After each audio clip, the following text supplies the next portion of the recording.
Crec que és un òrgan impensable, una cosa necessària per a les associacions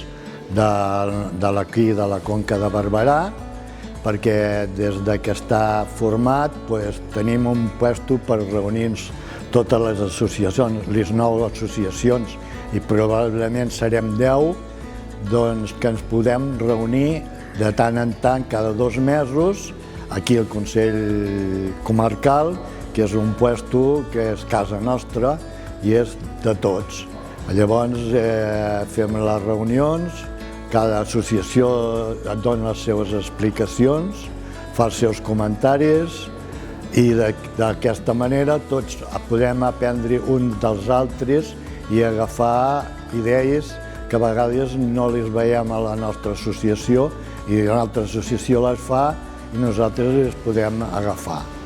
Crec que és una cosa molt interessant per a la gent gran com nosaltres tinguer un ajut d'aquesta mida. Crec que a més ens serveix per de tant en tant, cada any que fem la festa comarcal de la gent gran, poder fer una reunió comarcal a diferents municipis, que crec que és una cosa que està molt bé, que aquí tots els que som de la Conca puguem anar coneixent els diferents pobles i viles d'aquí de la comarca. I més o menys una cosa així és el que està tot.